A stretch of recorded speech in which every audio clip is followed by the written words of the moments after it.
Right, hi there, Let's Talk Sports fans. Welcome to Let's Talk Speed, which is Let's Talk Sports Network F1 show.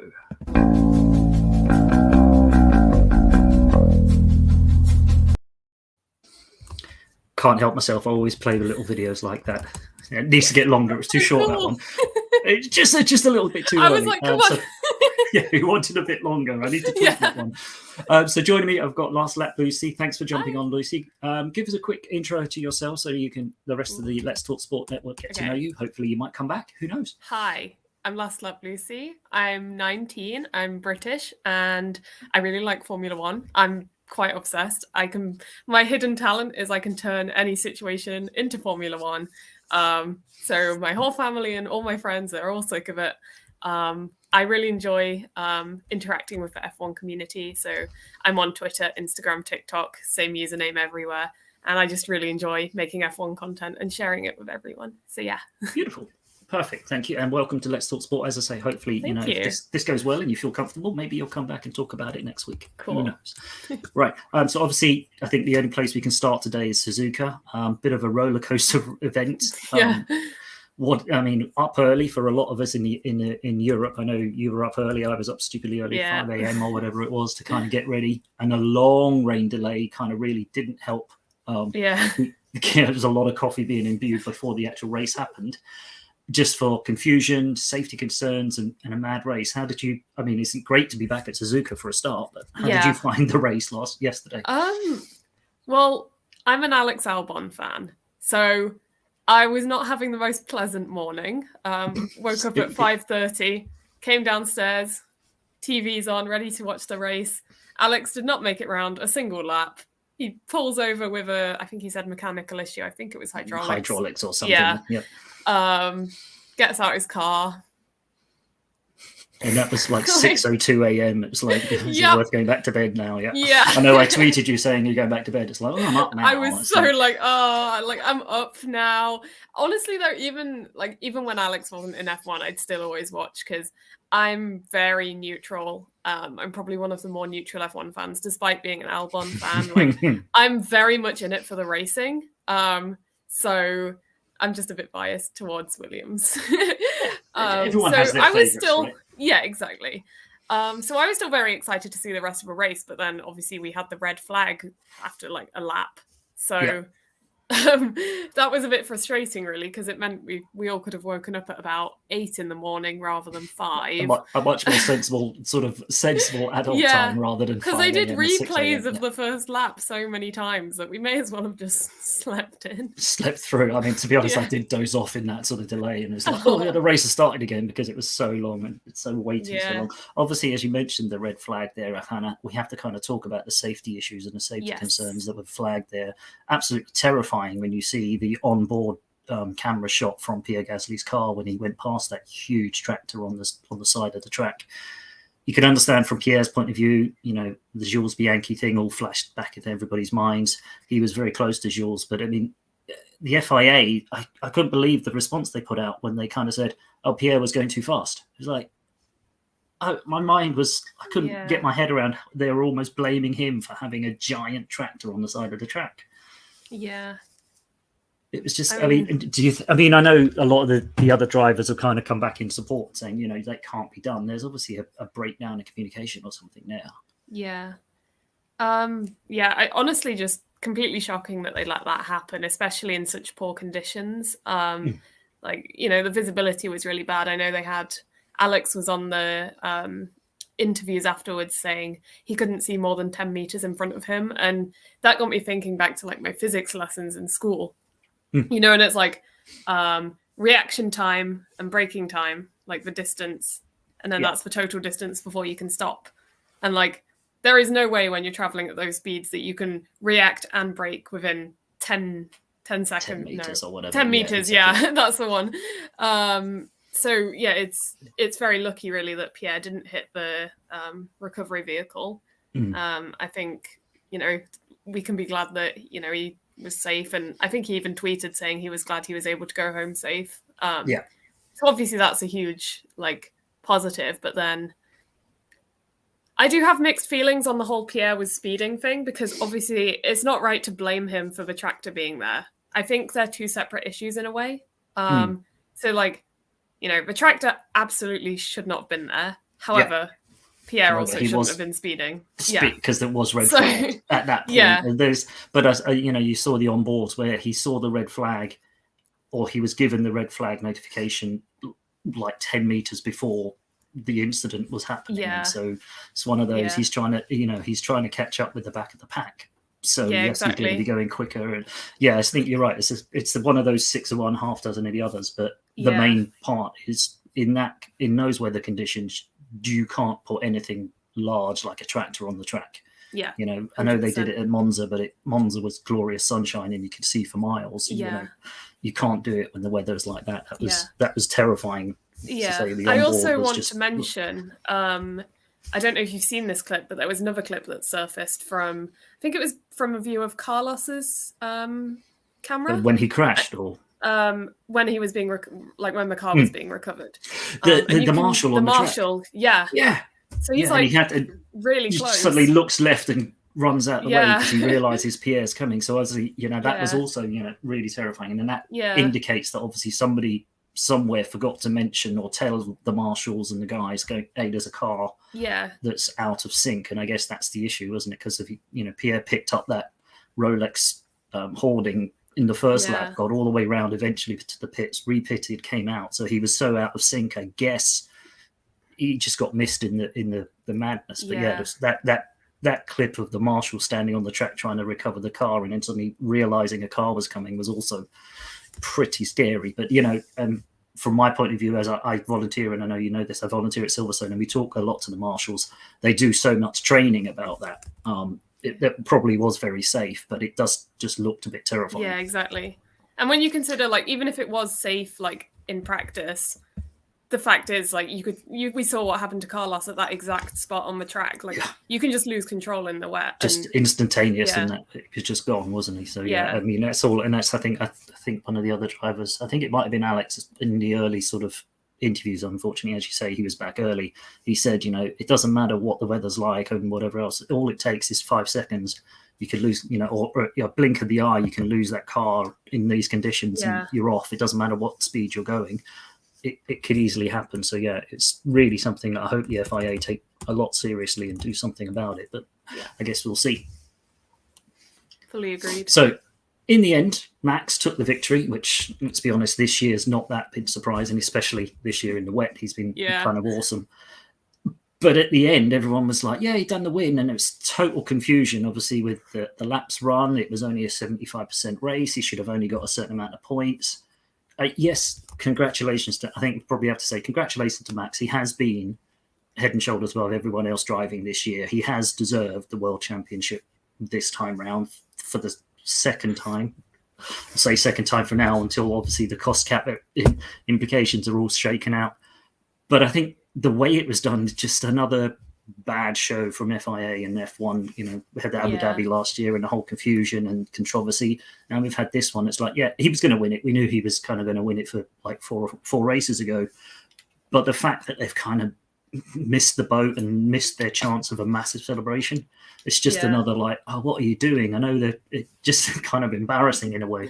Yeah, fully agreed. I mean, firstly, it's a huge shame for Max because that's two like slightly controversial moments for him in terms of kind of, is it going to stick? Am I the champion?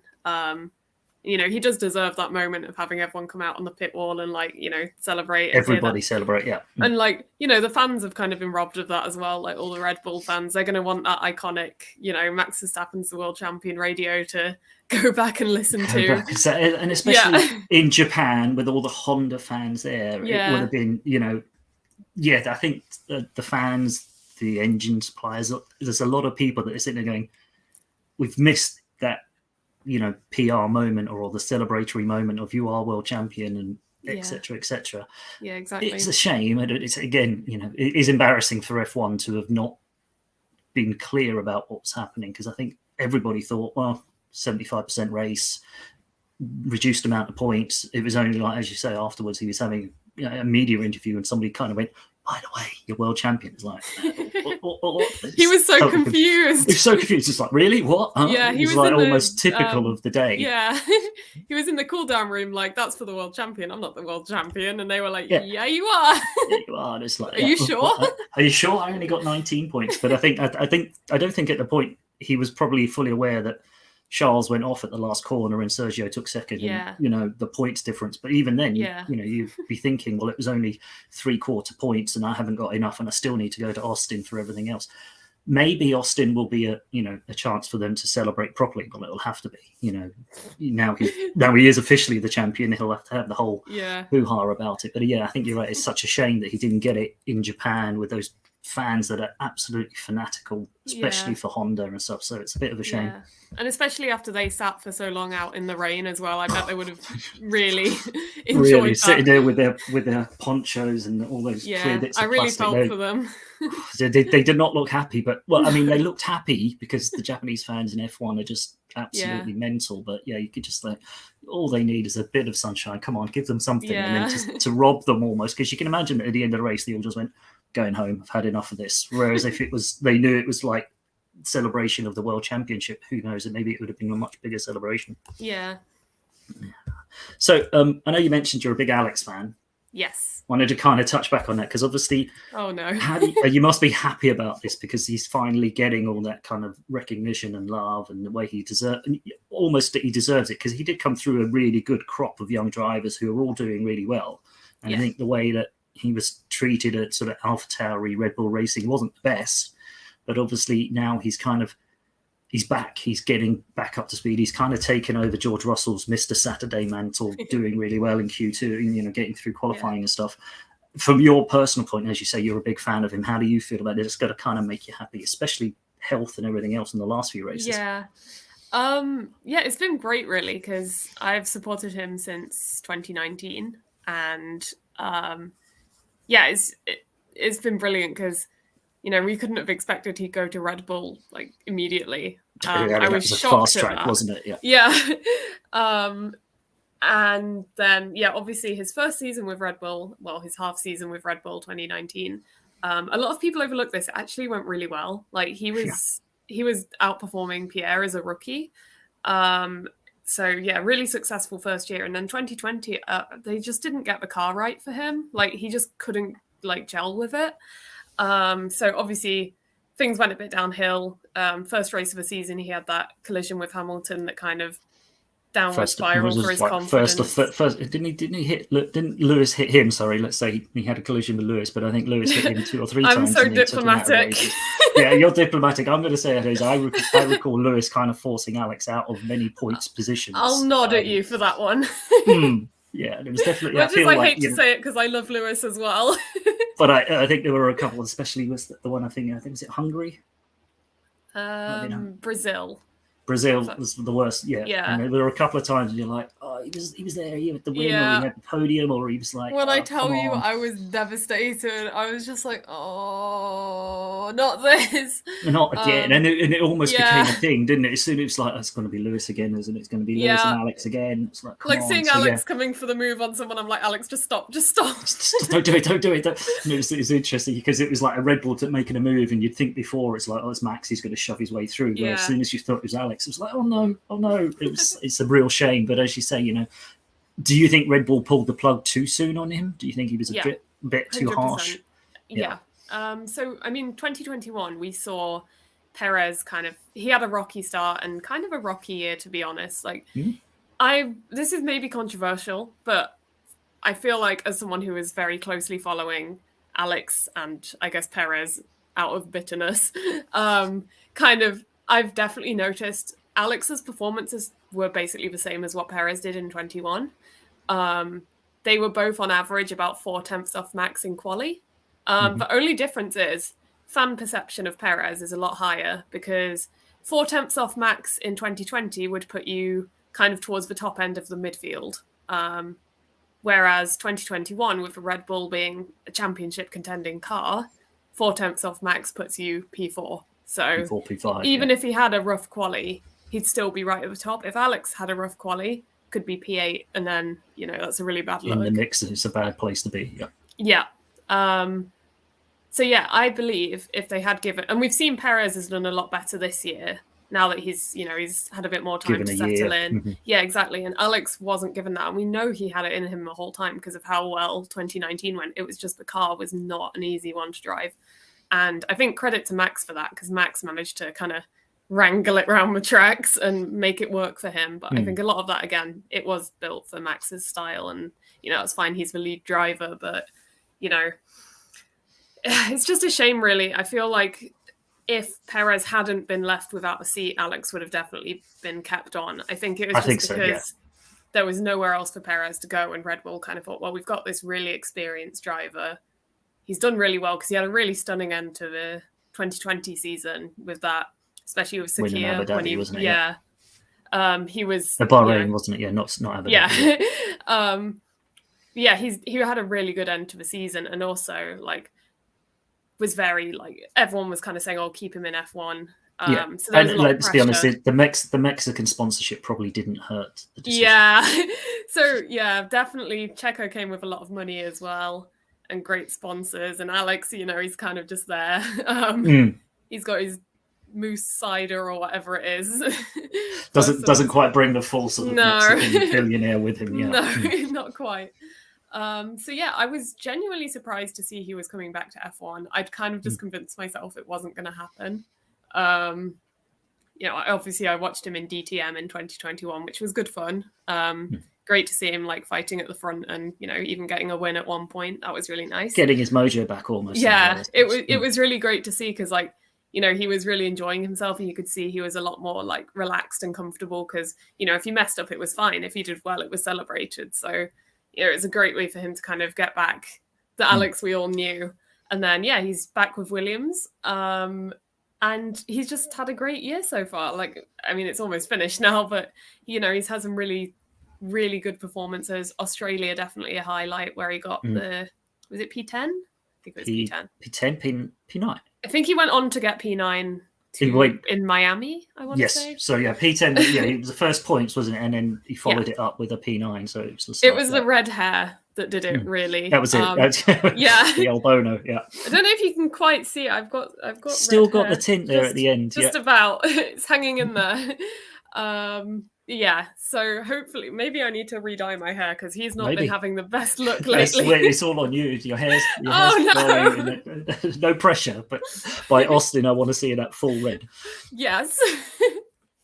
And it's interesting, we're talking about the Drive merry-go-round and Alex dropping out to DTM and back again. That kind of leads us nicely into the merry-go-round that's already happened. Obviously we've had some news about the Seb's going and leaving the sport, which is a real shame. I think everyone's going to miss him tremendously, not only as a driver, but his character seems to have really come through in the last couple of years as he's gone to Aston and kind of brought a lot of political sort of things to the fore for F1, which I think it's going to be a shame that there's nobody in that sort of mold for the rest of the paddock.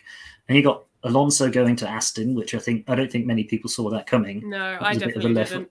I didn't, and I think that sort of set everybody in motion, didn't it? So now we've got Pierre. He's leaving AlphaTauri, going to Alpine. So now that's Alpine flying the French flag as much as possible with Ocon.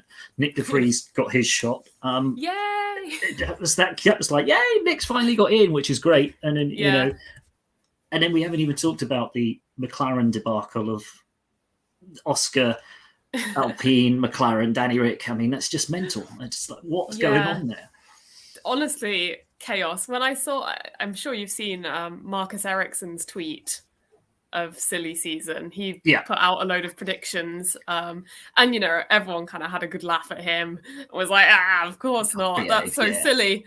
And then every prediction was spot on until I think it was De Vries to AlphaTauri he didn't get. But he didn't quite get that one. But everyone was like, how did he know? Was he got the inside knowledge or something? So I guess that kind of shows the fact that we've all gone from everyone had a laugh at Ericsson for his crazy predictions, and he knew they were crazy predictions. But then the fact that they all came true. He didn't take it in. Yeah, he wasn't hoping that anybody took them seriously. Yeah. He's like, crazy. Ignore me, I'm just being silly. Yeah. That's kind of weird. But the Alonso to Alpha to Aston really kind of caught my eye initially. It was like, seems an odd one if Aston are they're pouring money in, they're building new facilities, they are definitely going to be improving, but Seb struggled there to kind of fit in, it seemed, against Lawrence and Stroll family and that sort of thing. Do you think Alonso's going to have the same thing, or are they just bringing Alonso in for like a year or two of his experience and his knowledge of how to develop cars? I think that's probably the thing. Throw him a bunch of money, help us develop our cars for the next set of drivers almost. Yeah, I would definitely agree with that. I think, like, I love Alonso. I really do. I like his driving. I think he's still got a lot in him, despite being one of the older ones on the grid. I think he is the oldest. Now that Kimi's gone. Now that Kimi's gone, yeah. Yeah. I do think just because of his age, he's not got many years left. And that's not like, that doesn't mean he's doing badly. It's just, I just don't expect him to last too long. He'll probably retire in a few years, but clearly he's still got the passion right now. And I think it'll be really good for him to kind of lead the team a bit more and not have Esteban trying to fight him usurp him and not have it. Yeah. And I wonder if he's going to go into that team being the team leader, or is he? I think he will be. I think he has to. Because that's what happened with Seb. I feel like Aston Martin's quite equal with their drivers, but with Lance Stroll being quite young still, which we all tend to forget, myself included. He's very similar age to Lando. He's one of those that's like, he's been around for years. It's like, he started driving when he was 16 and a half or something. His daddy got him a special license and he's in. But he's only, 22?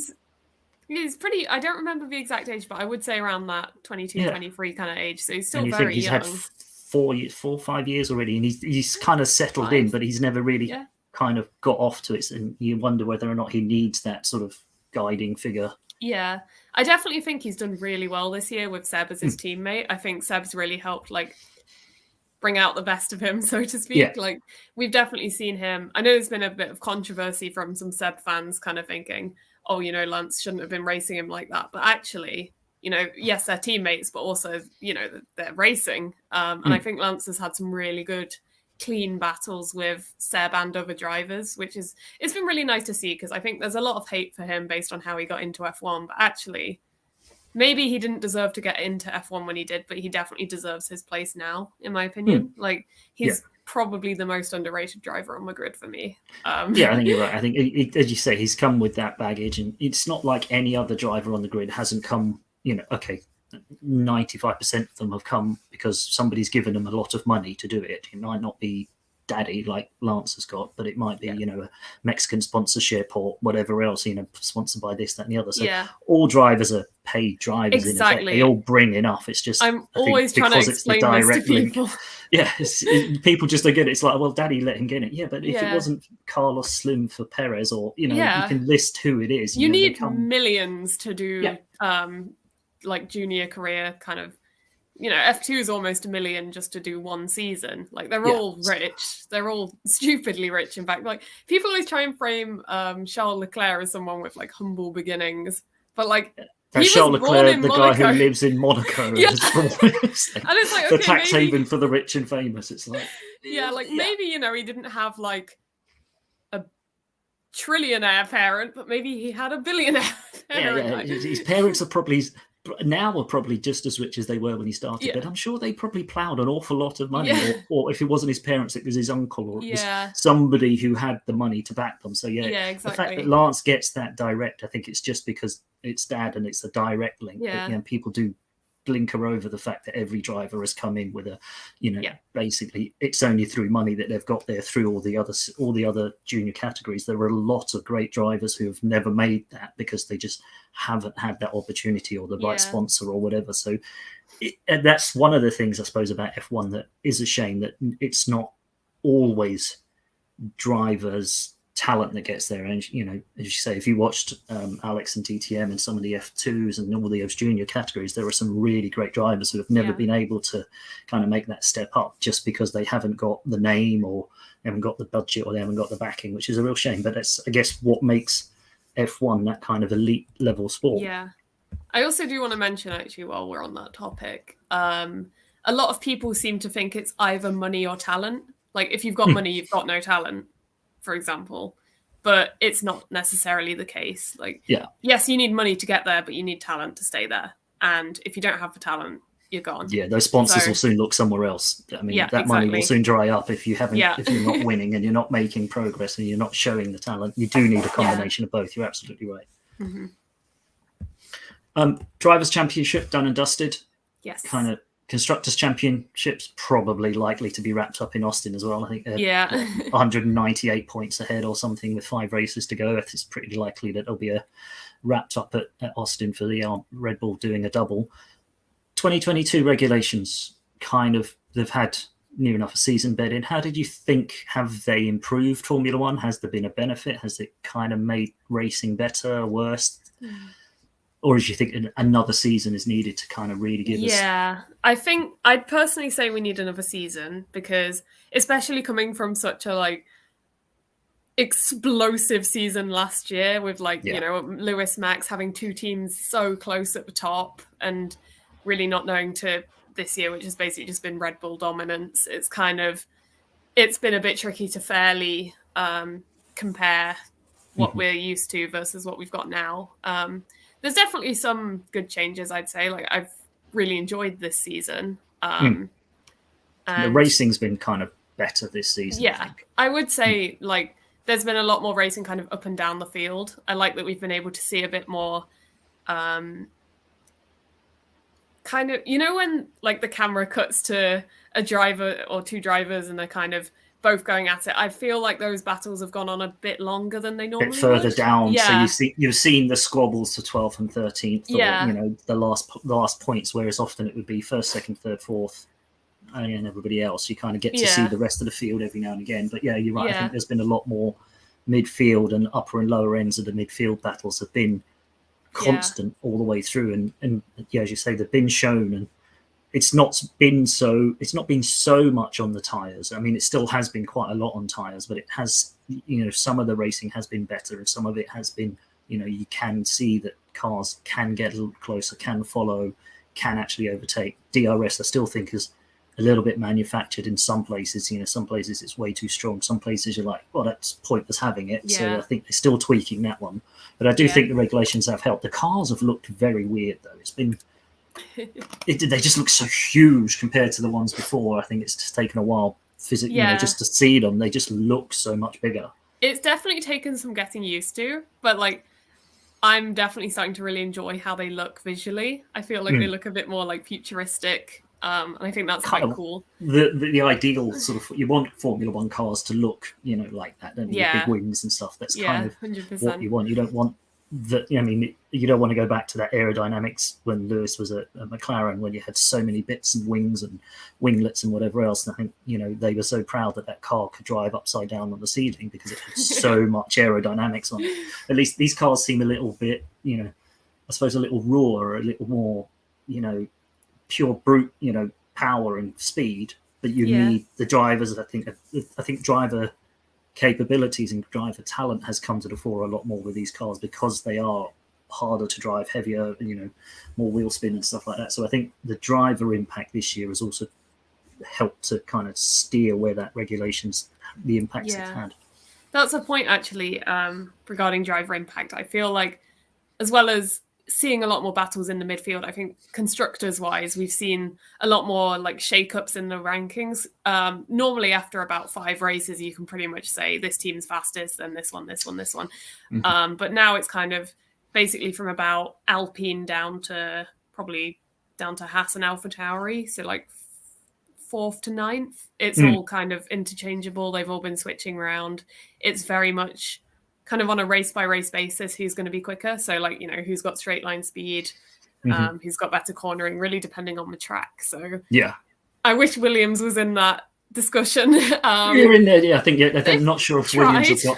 They've tried. They're certainly very quick in a straight line, and I'm trying to think: is there another track that might benefit them before the end of the year? And maybe Sakir. Yeah, and that's why I was so annoyed that Alex chose to have appendicitis right before Monza. Of all places, you could have just put that car, gone straight quickly. You could have probably, the way that went, he could have probably picked up P8 or something with the speed of that car. Yeah, he probably could have done probably up to P6 with I know I'm a bit ambitious there, but that was a rose track tinted that was glasses, so but that was good for yeah, it would have been that's the one track that you wanted him at, and it's like, yeah, and like if De Vries can do that, well, I really do like De Vries. He's going to be one hell of my of a drive favorites. that was. Yeah, I had the pleasure to meet him in London, and I've been at the E race smitten. when you went to yes, Formula E. Oh, you met him as well. So yeah, awesome. He's so nice. So I really like him because of that. You're not switching allegiances here, are you? No. Just second favorite now. Second favorite is coming to join. In a way, I'm kind of glad Nick De Vries didn't go to Williams with Alex, because I feel like you'd have never seen me. yeah. I'd just be wearing Williams merch all day, every day. I would be too torn. You know how there's like teammate battles and you kind of end up rooting for one driver? Yeah. I'd be like, what do I do? No. What do you do? Yeah, especially Nick against Alex. You couldn't have done that. Yeah. That would have been horrid. That would not have been an easy one to deal with. At least now I can kind of have someone to root for in the teammate battles, rather than feeling like I'm betraying. And should there be some unfortunate instance, like Alex in the last couple of races have gone out, at least then you don't have to think at 6:02 a.m. It's like, not really bothered. Yeah. At least you can have either Nick to fall back on or vice versa. So you've got that. Yeah. That's the benefit. Well, Lucy, I do actually... Oh, sorry. Go on. I was just going to say, I do have a second favourite driver. Kind of. So now you've got... It switches between two, and it's between Lewis and Carlos Sainz. So obviously, Carlos in Japan... You were thinking this one, Alex is out, Carlos is, oh no, Carlos has gone as well. It's like, yeah, and I was watching with my mum, and she's a Carlos fan.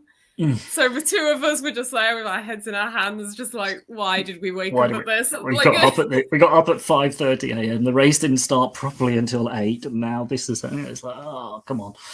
Yeah, the joys of being a sports fan, I guess. I mean, yeah, it was worth it.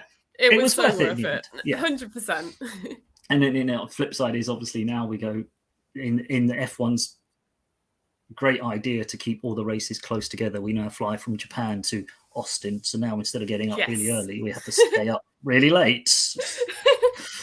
Because, that's F1's great idea to keep all the races close together. Yeah. I'm not sure F1 giving us jet lag. Japan and Austin can be classed as close together. But yeah, the joys of being F1 followers is, you're up and down all over the place. At least they got all the European races in a clump together. That was quite nice to get that out of the way. And obviously the way it's going to go forward with trying to reduce the cost cut, stuff like that. Lucy, this has been brilliant. Yes.